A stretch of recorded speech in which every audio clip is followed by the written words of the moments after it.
Hello friends. आज मैं जो आपको कहानी सुनाने जा रहा हूँ, ये कहानी है पंजाब की, मोगा ज़िला। और मोगा ज़िला के अंदर एक गांव है। उस गांव में क्या हुआ, एक बार एक बाहर से एक एनआरआई घूमने के लिए आया। अब वो वहाँ पर गांव की ज़िंदगी देखना चाहता था कि कैसे लोग रहते हैं, क्या रहन सहन है, क्या खाना पीना होता है, और कैसे अपनी ज़िंदगी बसर करते हैं, और किस तरह के लोग गाँव में रहते हैं भारत में। तो वो आया, घूम रहा था इधर उधर। अब मोगा ज़िला जो है वो पंजाब का है।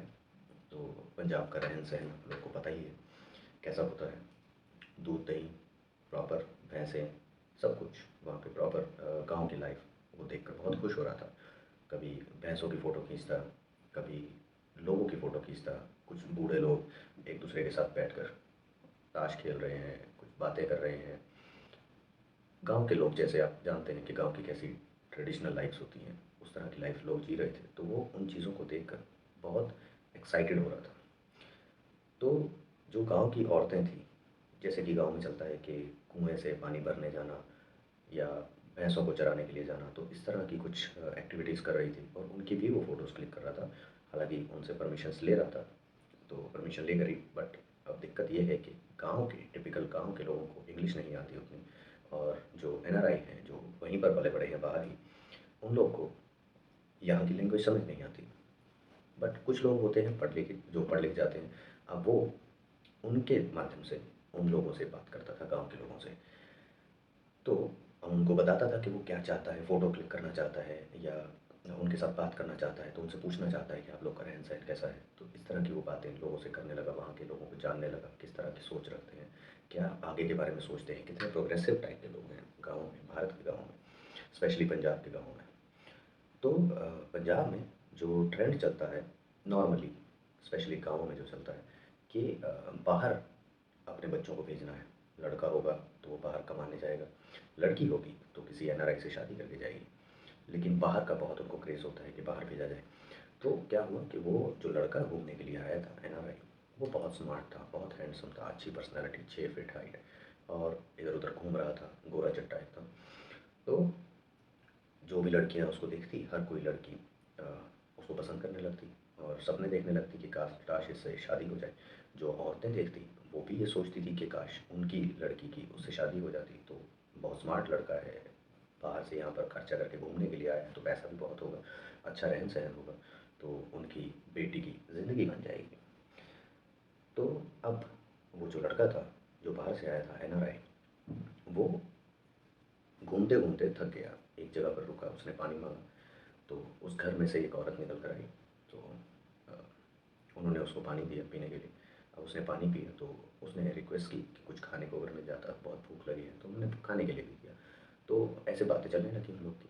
तो उन्होंने पूछा कि आप कहाँ से हैं, कैसे हैं। तो उनके घर में एक लड़का था जो पढ़ रहा था, तो वो थोड़ा बहुत इंग्लिश समझता था। तो उसने टूटी फूटी अपनी जैसी इंग्लिश है उनके साथ बात करनी स्टार्ट करी, और उनसे पूछ पूछ कर अपने घर वालों को, अपनी माँ को स्पेशली बताता था कि ये क्या कहना चाह रहे हैं, और फिर उनकी माँ क्या कहना चाह रही है वो उनको बताता था एनआरआई को, कि उनकी माँ क्या कहना चाह रही हैं। तो उनकी माँ ने अपने बेटे के ज़रिए उनसे कहा कि आप हमारे घर रुक जाइए रात को आराम से, और हमारा बेटा आपको बाकी का गाँव घुमा देगा या आसपास जो भी जगहें हैं वो घुमा देगा। तो उसको प्रपोज़ल अच्छा लगा। अब वो रात को रुक गया। अब उसको पता नहीं था कि रात को सोने का क्या हिसाब किताब है, रात को खाया कैसे जाता है, क्या खाया जाता है। और अब वो लोग हैं वहाँ का नॉर्मल ब्रेड बर्गर, हैमबर्गर्स खाने वाले लोग, और यहाँ पर ट्रेडिशनल फूड होता है, हैवी फूड होता है, वो उसको डाइजेस्ट नहीं हो रहा था। तो उसका रात को पेट खराब हो गया। अब उसने हेल्प मांगी तो उन्होंने मेडिसिन वगैरह दे दी उसको, तो वो सुबह तक नॉर्मल हो गया, ठीक हो गया। अब उनका बेटा उसको घुमाने के लिए ले गया। अब वो डेली दिन भर उनके बेटे के साथ घूमता और रात को आकर उनके घर ही सो जाता, रुकता, उनके परिवार वालों से बातें करता। और उनकी एक बेटी भी थी जो कि शादी के लायक हो गई थी। अब वो जो माँ थी, जो औरत थी, उन्होंने अपने बेटे के ज़रिए उनसे बात की कि क्या वो मैरिड है या नहीं है, तो कैसे है वहाँ पर, घर में कौन-कौन है, कहाँ रहते हैं, क्या जगह है, जगह का क्या नाम है, वहाँ पे लोगों का रहन-सहन कैसा है। तो उन्होंने जानने की कोशिश की।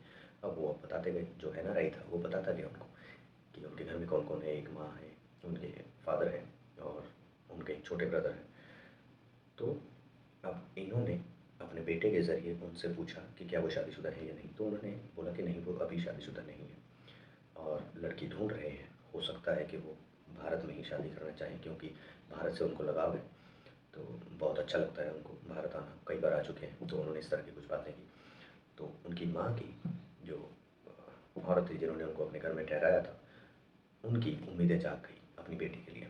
तो उन्होंने क्या किया कि उनको अपने बेटे के ज़रिए ऑफ़र किया कि आप हमारी बेटी से मिलिए, उससे बातें कीजिए, वो भी पढ़ी लिखी है, आपको अच्छे से समझा भी पाएगी।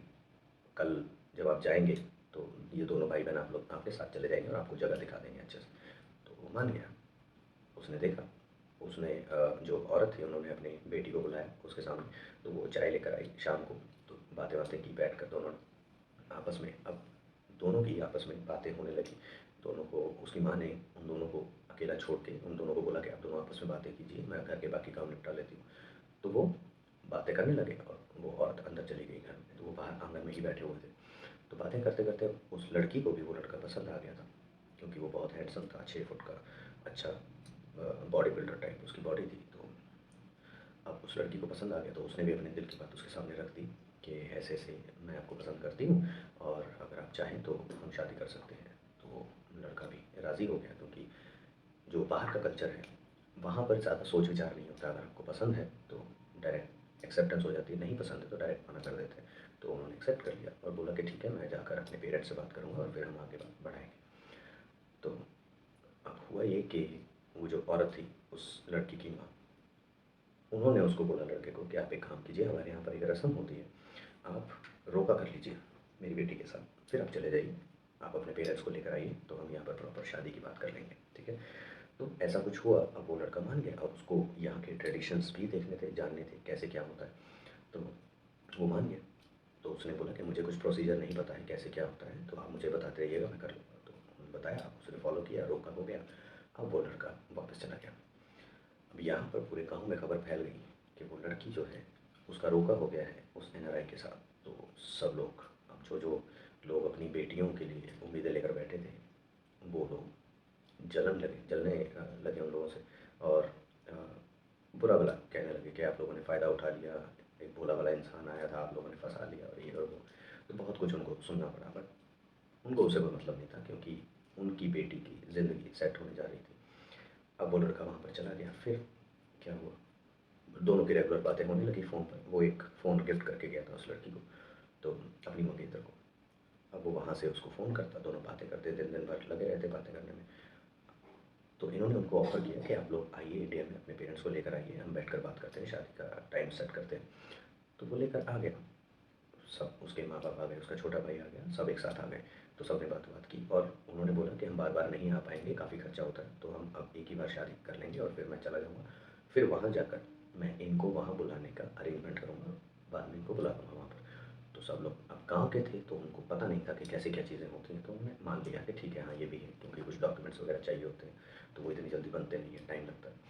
तो अब इन्होंने फटाफट जल्दबाज़ी करके कि लड़का हाथ से चला ना जाए, उनका माइंड कन्वर्ट ना हो जाए, डाइवर्ट ना हो जाए इधर-उधर और अ, इतना अच्छा रिश्ता उनके हाथ से चला जाएगा। तो उन्होंने जल्दबाज़ी में शादी कर दी। वो लड़की भी बहुत खुश थी। अच्छे से उन दोनों ने एक-दूसरे के साथ टाइम स्पेंड किया, दोनों 1 महीने तक साथ में रहे यहाँ लड़की के घर पे ही।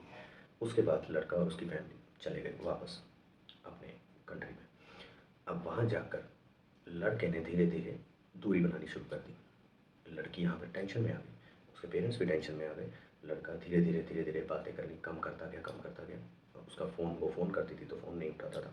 उठाता था तो बोलता था मैं अभी बिज़ी हूँ, मैं बाद में बात करता हूँ। फिर टाइम नहीं देता था। तो लड़की को शक होने लगा, उसके पेरेंट्स को भी शक होने लगा। और जो वहाँ के बूढ़े-बुज़ुर्ग थे वो तो उनको पहले से ही सुना ही रहे थे कि आप लोगों ने लड़का फँसा लिया और ये किया और वो किया। तो अब वो भी ये सोचने लगे कि एक तरफ के वो ये सोचने लगे कि अच्छा हुआ हमारी बेटी के साथ ऐसा नहीं हुआ, वरना वो भी ऐसे ही पछताती। दूसरी बात वो ये सोचने लगे कि अब आगे क्या होगा, उसको कैसे ढूँढा जाएगा, कहाँ से है, कैसे है। अब वहाँ अनजान कंट्री में, अनजान देश में जाके हम कैसे ढूँढेंगे उसको। तो लेकिन वो लड़की बहुत हिम्मत हिम्मत वाली थी। अब उस लड़की ने सोचा कि कुछ भी हो, उसको तो मैं ढूँढ के रहूँगी, वो कहाँ रहता है, कैसे है, तो वहाँ पर मैं जाके रहूँगी, चाहे कैसे भी जाऊँ। लेकिन अब दिक्कत ये थी कि वो लड़की कभी भी अपने डिस्ट्रिक्ट से, ज़िले से, मोगा से कभी बाहर नहीं निकली। ज़्यादा से ज़्यादा स्कूल, कॉलेज वगैरह, उसके अलावा वो कभी बाहर अकेले इंडिपेंडेंटली नहीं गई। इवन कि अपने ही देश में नहीं घूमी तो दूसरे देश में तो जाने की बात ही दूर है।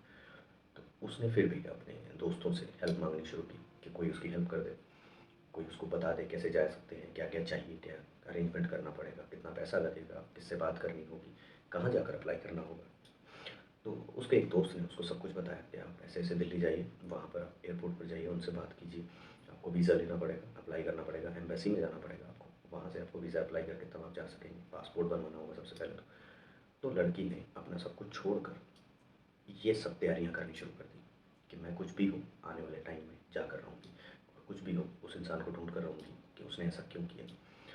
अब हुआ ये कि वो लड़की दिल्ली आ गई और यहाँ पर धक्के खाने लगी। अब दिल्ली को पहली बार आई, किसी को जानती नहीं, गलती उसने ये की कि वो अकेली आ गई। किसी जान पहचान वाले को लेकर आती तो भाग दौड़ करने में आसानी रहती, इधर उधर पता करने में आसानी रहती। बट अब वो अकेली आ गई क्योंकि हिम्मत थी और उसके अंदर जज्बा था कि मैं उसको ढूंढ कर रहूँगी, तो मुझे खुद ही कुछ करना है। तो वो आ गई, दिल्ली आई, एम्बेसी का पता किया कहाँ पर है, एम्बेसी में गई, सब कुछ अप्लाई कैसे करना है, सारे डॉक्यूमेंट्स कलेक्ट किए और वापस अपने गाँव चली गई। वहाँ जाकर उसने जो भी उसके टीचर्स थे, उनके कॉलेज के जो लेक्चरर्स थे, उनसे हेल्प मांगी कि आप मेरी हेल्प कीजिए, ये फॉर्म फिल करने में, ये सब कुछ अप्लाई करवाने में, मेरे साथ ऐसे ऐसे हुआ है तो मुझे पता करना है। उन सब ने समझाया कि मत करो, जो हो गया उसको भूल जाओ, यहीं पर किसी से शादी करो और अपनी ज़िंदगी बिताओ और यहीं पर कोई नौकरी कर लो, भूल जाओ उसको, कुछ नहीं होगा। बाहर के लोग ऐसे ही होते हैं। पर वो नहीं मानी, उसको ज़िद थी कि उसके साथ ये गलत हुआ कैसे, उसने पहचाना क्यों नहीं, पहचान क्यों नहीं पाई। तो अब लोगों ने उसको हेल्प करनी स्टार्ट की, उसके लेक्चरर्स ने उसके फॉर्म फिल करवाए, फिर वो गई दोबारा से एम्बेसी में। तो उसने सारे फॉर्म में सारी फॉर्मेलिटीज़ पूरी कर ली। अब उसको बोला गया कि 2-3 महीने में आपको वीज़ा मिल जाएगा। उसने पासपोर्ट वगैरह भी बनवा लिया था। अब उसको वीज़ा मिल गया। अब वीज़ा उसने लिया वर्क वीज़ा, क्योंकि एम्बेसी वालों ने बोला कि आप आपके पास प्रूफ नहीं है, आपके पास एड्रेस नहीं है कि आप वहाँ जाके किसके पास जाओगे, कहाँ रहोगे, कोई आपका जानने वाला नहीं है, तो हम किस बेसिस पे आपका वीज़ा बनाएंगे। एक कंडीशन हो सकती है कि आप काम के लिए वहाँ जाइए, काम ढूंढिए, काम कीजिए। उतने टाइम के बीच में अगर आप उस इंसान को ढूंढ सकते हैं तो आपकी किस्मत अच्छी है। अगर नहीं ढूंढ सकते तो जैसे ही आपका वीज़ा ख़त्म होगा आपको वापस आना पड़ेगा। तो लड़की मान गई। अब उसने अपना वीज़ा बनवाया, सामान उठाया और ट्रेन में बैठ गई दिल्ली आने के लिए। तो उन्होंने उसको बताया कि दिल्ली से आपको कनेक्टिंग फ़्लाइट मिलेगी, आप वहाँ पर पहुँच सकते हैं। अब वो जो एनआरआई था वो था कनाडा का। तो उसने क्या किया, ट्रेन पकड़ी दिल्ली की, और वो एक्चुअल में वो दिल्ली रुक कर आगे मुंबई तक जाने वाली थी ट्रेन। अब वो सो गई ट्रेन में। नॉर्मली दिल्ली से मोगा ज़्यादा दूर नहीं है, ठीक है, 5-6 घंटे लगते हैं, बट काफ़ी टाइम तो वो जागती रही, यही सोच विचार करती हुई कि वहाँ पर जाएगी तो करेगी क्या। जिद में निकल तो गई है, पर वहाँ पे सर्वाइव कैसे करेगी, क्या करेगी, बात भी करनी ठीक से नहीं आती है, इंग्लिश ठीक से नहीं बोलनी आती है। लेकिन वहाँ पर तो लोग बहुत फर्राटेदार इंग्लिश बोलते हैं, तो उनको कैसे समझेगी, अपनी बात कैसे समझाएगी, क्या करेगी, किससे मदद मांगेगी। यहाँ तो अपने लोग थे तो मदद करती, वहाँ कौन करेगा। तो ये सब उधेड़-बुन में वो लगी हुई ट्रेन में सोचती हुई। तो वो चले जा रही थी, ट्रेन सर पर दौड़ती जा रही थी दिल्ली की तरफ। तो वो बैठी हुई थी आराम से, बैठे बैठे उसकी आँख लग गई, उसको नींद आ गई। अब दिल्ली पहुँचने ही वाली थी कि उसकी आँख लग गई। तो दिल्ली कब ट्रेन रुकी, कब वहाँ से चल पड़ी, उसकी इतनी टेंशन में थी कि वो काफ़ी दिनों से प्रॉपर सही से सो भी नहीं पाई थी। तो उसकी बहुत देर तक आँख लगी रही, सोई रही। अब जब वो सो कर उठी तो ट्रेन जो है वो मुंबई तक आधे रास्ते तक पहुँच चुकी थी। अब वो बहुत पछताई कि उसने टाइम वेस्ट कर दिया। अब क्या होगा, कैसे होगा। तो वो उठकर भागी, ट्रेन की चेन खींचने के लिए कि मैं ट्रेन रास्ते में रुकवा लेती हूँ, वहाँ से वापस चली जाऊँगी, कुछ भी करूँगी। लेकिन उसके साथ में जो एक युवक बैठा था, उसने उससे बात की, क्या हुआ मैडम, आप परेशान लग रहे हैं, अचानक से उठे और इतना अफरा-तफरी में आप क्या करना चाह रहे हैं। तो उसने उसके साथ शेयर किया कि मेरे साथ ऐसे ऐसे हो गया और मुझे दिल्ली उतरना था और मैं सोई रह गई और मैं आधे रास्ते पहुँच चुकी हूँ मुंबई के। तो उसने फिर उसको समझाया, कोई बात नहीं, आप दिल्ली के एयरपोर्ट पर बात कीजिए और अपनी जो फ़्लाइट है वहाँ से कैंसिल करवा सकते हैं, आप मुंबई से ले लीजिए। एक ही बात है, दोनों इंटरनेशनल हैं, तो आप दोनों से जा सकते हैं। मुंबई से फ़्लाइट लेके आप दिल्ली जा सकते हैं। अगर आप अभी रास्ते से उतरेंगे भी इस टाइम पर, रास्ते में आपको रिटर्निंग की कब ट्रेन मिलेगी, आप कब दिल्ली पहुँचेंगे, तो आप बहुत परेशान हो जाओगे। तो आप मुंबई पहुँच के वहीं से आप डायरेक्ट फ़्लाइट ले सकते हो या फिर वहाँ से दिल्ली की फ़्लाइट ले सकते हो। फ़्लाइट में आपको कम टाइम लगेगा। तो उसको ये तरीका समझ में आया, वो बैठ गई आराम से। तो वो लड़का उससे आगे पूछने लगा क्या हुआ, पूरा डिटेल में जानने लगा, कैसे क्या हुआ, कैसे शुरू हुआ। तो वो लड़की उसको सारी अपनी आप बीती बताती गई कि उसके साथ कैसा-कैसा, क्या-क्या हुआ, कैसे-कैसे शादी तक पहुँचे। तो वो लड़का धीरे-धीरे मुस्कुरा भी रहा था बातें सुन-सुन के, क्योंकि ये सबको पता ही है कि एनआरआईज़, अगर आप किसी इंसान को कोई एक, तो आप दूसरा जो सामने वाला है आपके बिल्कुल ही कल्चर के अगेंस्ट है, against in the sense opposite है, वो आप उसके कल्चर को नहीं जानते हो, वहाँ पर कैसा रहन-सहन है, लोगों की वैल्यूज़ कितनी करते हैं, उनकी फीलिंग्स को कितनी वैल्यूज़ देते हैं। और दूसरा, वो टेम्परेरीली आपकी कंट्री में घूमने आया है और आपने इतने बड़े सपने देख लिए, पहचानते नहीं, जानते नहीं, तो ऐसा कुछ तो होना वाजिब था आप लोगों के साथ। तो अब वो लड़का उसे समझाने लगा कि ये तो नॉर्मल केसेस हैं, आप उसको कहाँ ढूँढेंगे, कैसे ढूँढेंगे, और वहाँ पर आपके पास लिमिटेड टाइम है। आपको बहुत जल्दी, आपको टाइम कैसे निकल जाएगा आपको पता भी नहीं चलेगा और आपको वापस भेज दिया जाएगा। नहीं तो अगर आप कहीं छुपे रह गए तो कहीं न कहीं तो आपको पकड़ लेंगे, वो बहुत एडवांस कंट्री है, तो आपको जेल में डाल दिया जाएगा, फिर आपको छुड़ाएगा कौन वहाँ पर। तो लड़की और ज़्यादा टेंशन में आ गई, पूछने लगी अब क्या करूँ, आगे क्या किया जा सकता है। तो लड़के ने उसको समझाया, कोई बात नहीं, आप इतनी हिम्मत रख कर जब ये कर रही हैं तो आप एक बार वहाँ पर पहुँचिए, जाइए, भगवान आपके साथ रहेगा और आपकी हिम्मत को बढ़ाता रहेगा और आपकी मदद भी करेगा, कोई बात नहीं, वहाँ पर मिल जाएंगे आपको अपने लोग। तो वो लड़की वापस दिल्ली पहुँच गई कैसे भी करके, ठीक है। अब वो फ्लाइट में बैठी और निकल गई कनाडा। अब जैसे ही कनाडा पे लैंड करती है तो एकदम से उसकी दुनिया बदल जाती है। वो देखती है आसपास सिर्फ अंग्रेज़ ही अंग्रेज़ दिखाई दे रहे हैं, कोई अपना कहने के लिए अपना नहीं है। अब उसको वहाँ की लैंग्वेज नहीं आती, इतनी स्पीड से लोग इंग्लिश बोल जाते हैं, उसके ऊपर से निकल जाता है, कुछ समझ ही नहीं आता किससे बात करें किससे नहीं करें। फिर उसको दूर एक साइड में बैठे हुए एक अंकल दिखाई दिए जो उसको दूर से इंडियन लग रहे थे। तो वो गई उनके पास, उनसे बात की, उनको बताया कि अंकल मैं यहाँ पर नई हूँ और मुझे नहीं पता यहाँ पर कैसे क्या है, तो आप मेरी हेल्प कर दीजिए, मुझे अ, किसी ऐसे होटल में पहुँचा दीजिए जहाँ पर खर्चा कम हो और मैं आराम से रह सकूँ। तो अब उन्होंने हेल्प की, वो अच्छे भले इंसान थे, उन्होंने हेल्प की। उन्होंने पहले तो उसको ऑफ़र किया कि मेरे घर में मैं और मेरी वाइफ़ रहते हैं, हम दोनों बूढ़े हैं, तो आप हमारे घर में रह सकते हो। तो उस लड़की को अच्छा, मतलब अच्छा क्या, उसको कंफर्टेबल नहीं लगा। अच्छा तो लगा ऑफ़र, बट कंफर्टेबल नहीं लगा कि अननोन, ऐसे मैं कभी मिली नहीं, कभी जानती नहीं, तो किसी के घर में कैसे रह लूँ। तो उसने बोला नहीं, मुझे होटल में ही ठीक है, मैं होटल में कंफर्टेबल रहूँगी। तो अंकल ने उसको होटल में पहुँचा दिया, वहाँ पे बात-वात करके उसका अरेंजमेंट करवा दिया। और फॉर सेफर साइड वो अंकल उसको अपना फ़ोन नंबर और अपना एड्रेस भी देकर गए कि कभी ज़रूरत लगे तो फ़ोन कर देना या फिर हमारे घर आ जाना। तो लड़की ने उनके पैर छुए, क्योंकि इंडियन कल्चर भूलता नहीं है अपना कल्चर। तो पैर छुए, अंकल ने आशीर्वाद दिया और उसको आशीर्वाद जो दिया कि तुम अपने मकसद में कामयाब रहो। तो वो लड़की की हिम्मत और बढ़ गई। अब वो होटल के रूम में बैठी हुई, खाना आ गया उसके लिए, क्योंकि अंकल पहले ही ऑर्डर कर गए थे, उनको पता चल गया था कि ये नहीं मंगा पाएगी। तो जैसे-तैसे जो भी खाना आया उसने खाया, उसके बाद वो बैठी थी, सोच रही थी कि अब सबसे पहले क्या किया जाए, ढूँढे कैसे उसको, कहाँ से शुरुआत की जाए। तो अब उसने ये सोचा कि सबसे पहले यहाँ पर रहना है, तो कुछ कमाना पड़ेगा, क्योंकि कितने दिन मेरे पास जो पैसे हैं वो चलेंगे, कैसे मैं खर्चा चलाऊँगी, तो उसके लिए मेरे पास कुछ पैसा होना चाहिए, कहीं इधर-उधर भाग-दौड़ करनी पड़ेगी, उसमें भी खर्चा होगा। तो उसने नेट पर वहाँ पर सर्फिंग करके जॉब ढूँढनी शुरू की।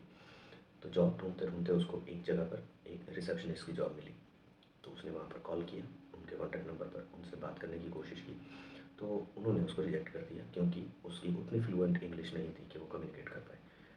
लेकिन वो लड़की फिर भी उनके ऑफ़िस में गई। उसने सोचा कि मैं फ़िज़िकली जाके खुद से उनसे बात करूँगी। फ़ोन पर पहली बार इंटरव्यू दे रही थी, तो उसको कन्फ्यूज़न थी, क्या हुआ, क्या नहीं हुआ, किस बेसिस पे मना किया। तो वो गई वहाँ पर, तो जो ऑलरेडी वहाँ पर एचआर थी, उन्होंने उसको देखा और समझ गई कि ये इंडिया से आई है। तो उन्होंने उसको बिठाया, पानी-वानी पिलाया। तो पूछा कि आप कैसे आए हो? आपका तो कम्युनिकेशन भी इतना ख़राब है, आप यहाँ पर सर्वाइव कैसे करोगे? किसको जानते हो? किसके पास रुके हो? तो लड़की ने, अब वो भी एचआर भी लड़की थी, तो उस लड़की से रहा नहीं गया और वो वहाँ पर फूट-फूट कर रोने लगी। तो उसने अपनी आपबीती उस एचआर को बतानी शुरू की। अब वो एचआर है, वहीं पर रहती है, काफ़ी कॉन्टैक्ट्स होंगे। तो उस एचआर ने बोला कि आप एक काम कीजिए, मैं भी यहाँ पर अकेले ही रहती हूँ, आप मेरे साथ रहिए और मैं आपकी हेल्प करूँगी उस इंसान को ढूँढने में। तो अब इसने बोला, चलिए ठीक है, हम मैं आपके साथ चलती हूँ। ये चली गई उनके साथ। अब उस एचआर ने उसकी हेल्प की कि उसको वहाँ पे जॉब भी दे दी, क्योंकि वो एचआर भी समझती थी कि कहीं भी सर्वाइव करने के लिए पैसा चाहिए और ऐसे काम के लिए जो आपको पता ही नहीं है कितने टाइम आप रुकोगे, कितना खर्चा आपका होगा, तो आपको पैसे तो चाहिए होंगे। तो उस एचआर ने अपना जैसे-तैसे अपनी जान-पहचान चला के उस लड़की को वहाँ पे जॉब दिलवा दी। अब वो साथ-साथ जॉब करने लगी, दोनों साथ में जाती थी ऑफ़िस, दोनों साथ में आती थी वापस और फिर दोनों लग जाती थी सर्च करने में उस लड़के को। उस लड़की ने अपने फ़ोन में उस लड़के की फ़ोटो रखी हुई थी, जो उनके शादी के टाइम की फ़ोटोज़ क्लिक हुई थी, तो उसने काफ़ी फ़ोटोज़ अपने फ़ोन में रखी हुई थी। उसके बाद जो वो लोग घूमने भी गए, तो सोर्सेज़ उसके पास थे, बट सोर्सेज़ के नाम पे सिर्फ़ एक फ़ोटो थी और नाम था। अब वो नाम भी असली है या नकली है, उसको नहीं पता। तो उसने उस एचआर को वो फ़ोटो दिखाई। अब उस एचआर ने वो फ़ोटो देखी, उस लड़की ने, तो उसको लगा कि उसने उस इंसान को कहीं देखा है। तो वो सोचती रही। फिर दोनों थक चुकी थी, तो उसने बोला चलो अभी सो जाते हैं, बाद में देखेंगे, फ़ोटो मैंने देख ली है, मेरा दिमाग अभी चल नहीं रहा है, तो मेरे को याद आ जाएगा कि मैंने उसको कहाँ देखा है, मैं आपको बता दूँगी। तो अब अगले दिन सुबह उठे, अब वो लड़की टेंशन में ऑलरेडी कि मुझे डायरेक्टली वही पर्सन मिल गया जिसने उस इंसान को यहाँ पर देखा है, तो इससे अच्छा रिसोर्स और क्या हो सकता है। तो वो उससे लगातार पूछने लगी कि आपको याद आया, आप बताइए आपने कहाँ देखा है, ऐसे ऐसे। तो वो धीरे धीरे जो एचआर थी वो थोड़ी सी फ्रस्ट्रेट होने लगी कि आप इतना मत पीछे पड़िए, मुझे जब याद आएगा मैं बता दूँगी, टेंशन मत लीजिए, आपकी जॉब चल रही है, आपको रहने की जगह मिली हुई है, टेंशन मत लीजिए, मैं बता दूँगी, ज़्यादा टाइम नहीं लगेगा, मुझे सोचना पड़ेगा। तो अब वो फ्राइडे का दिन था और सैटरडे संडे ऑफ होता है, तो दोनों का ऑलरेडी प्लान था कि हम सैटरडे संडे में घूमने के लिए निकलेंगे बाहर। तो अब जब सैटरडे को वो ऑफिस करके फ्राइडे को शाम को जब वापस आए अपने रूम पर अपने घर पे, तो उस एचआर को याद आया कि चलिए एल्बम देखते हैं शादी की, मैं अपनी फ्रेंड की शादी में गई थी, वहाँ देखते हैं। तो बैठ के देख रही थी, तो वो अपनी उस नई फ्रेंड को भी दिखा रही थी जो इंडिया से आई हुई थी। अब वो देखते देखते उस एल्बम में उस लड़के की फ़ोटो निकल आई। तो वो लड़की हैरान रह गई कि ये तो काफ़ी क्लोज लग रहा है, जो कॉमन आपका फ्रेंड लग रहा है, या आप ऐसे इंसान हैं जो किसी और के थ्रू ऑलरेडी उसको जानते हैं, तो इसको ढूंढने में आसानी होगी। अब उस लड़की जो एचआर थी उसने भी अपने कॉन्टैक्ट्स दौड़ाए, अपनी उस फ्रेंड को बात की जिसकी शादी की वो एल्बम देख रही थी। तो उससे पूछा, उसको फ़ोटो सेंड की कि ये लड़का कौन है, तुम्हारी शादी में आया था। तो उसने उसका एड्रेस बताया कि ये यहाँ पर रहता है। तो उसने पूछा क्या रीज़न है, आप क्यों ढूंढ रहे हो इसको। तो इसने बताया सारी सिचुएशन कि ऐसे ऐसे इंडिया गया था घूमने के लिए, वहाँ पर शादी कर कर आया है और काफ़ी सारा हमसे पैसा वैसा भी लिया है दहेज के नाम पे।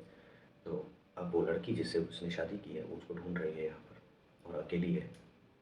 तो वो लड़की भी हैरान हो गई, वो बोली कि ये तो ऑलरेडी शादीशुदा है, तो ये वहाँ जाके कैसे शादी कर सकता है। तो ये सुनकर वो जो लड़की इंडिया से आई थी उसका दिल और ज़ोर से धड़कने लगा, वो बहुत परेशान हो गई और रोने लगी। आखिरकार जैसे तैसे करके ये उसके घर पहुंची, जाकर देखा, जैसे ही इसने डोरबेल बजाई तो दरवाज़ा खुला और अंदर से एक 4-5 साल का एक लड़का, गोरा चिट्टा एकदम, भागता हुआ गेट की तरफ आया और इंग्लिश में उसने अपनी मदर को बुलाया कि there is someone on the gate. So तो उसकी माँ आई भागते हुए कि कौन आया। तो सामने ये लड़की और इसकी वो फ्रेंड एचआर खड़े हुए थे। अब वो उसकी वाइफ जो थी उस पर्सन की, उस लड़के की, वो इस एचआर को जानती थी क्योंकि ये विद फैमिली ही वहाँ पर गया था, बट फ़ोटो में ही उस टाइम पर अकेला था। उस फोटो में जिसमें उसने देखा तो इसकी वाइफ कहीं इधर उधर किसी और अपने फ्रेंड सर्कल में होगी, तो वो जानती थी इसको। तो उसने बोला कि आप कहाँ कैसे आना हो। तो इस एचआर ने उस लड़की को समझा दिया था कि अभी कुछ बात मत करना, पहले सब चीज़ें पता कर ले, उसके बाद आराम से बात करेंगे, तो अभी हम सिर्फ फ्रेंड्स की तरह ही मिलेंगे। तो वो जो लड़का था वो घर पर नहीं था, वो अपने ऑफिस में गया हुआ था। तो घर पे सिर्फ उसकी वाइफ थी और उसके मदर फादर थे। और उसके मदर फादर सो रहे थे क्योंकि देखा उन्होंने भी था उस लड़की को, तो वो जानते थे उस लड़की को, इंडियन जो लड़की आई थी। तो अब ये अकेली थी, तो इससे बैठ के उन्होंने बात की, बातें बातें करते रहे और बस हालचाल पूछा, चाय वाय पिया और निकल गए वापस। अब चले गए तो उस लड़के की वाइफ ने उसको बताया कि ऐसे ऐसे वो लड़की आई थी एचआर, और उसके साथ एक और उसकी इंडियन फ्रेंड थी जो आई थी, और काफ़ी उसने चूड़ियाँ वगैरह, अब उनको नहीं पता क्योंकि वो तो फॉरेनर है, तो उसको नहीं पता चूड़े का क्या कंसेप्ट है, लेकिन हमारे यहाँ तो चूड़ा चलता है पंजाब में। तो अब वो पूरा चूड़ा वूड़ा पहन के घूम रही थी।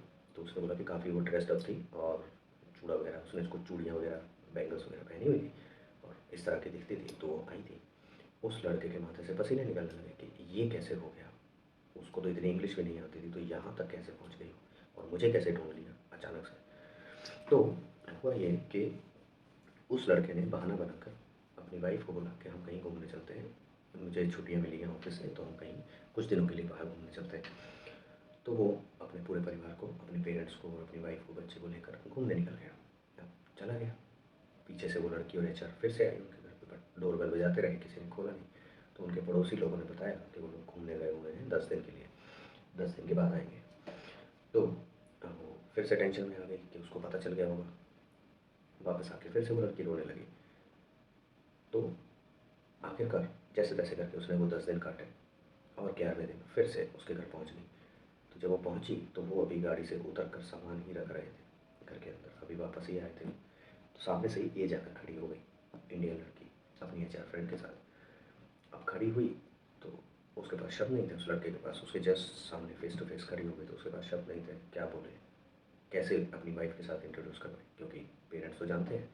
और उधर से उसके पेरेंट्स के भी माथे पर पसीने आ गए कि ये क्या हुआ और ये अचानक से यहाँ कैसे पहुँच गई। तो वो जैसे तैसे करके उनको अंदर लेकर गया घर पे। और अब वो लड़की जैसे ही कुछ बोलने लगती, वो जो छोटा लड़का था 4-5 साल का, उसका बेटा जो था लड़के का, वो भाग कर कुछ ना कुछ खेल करता हुआ, कुछ शरारतें करता हुआ उसके आसपास से गुजरता।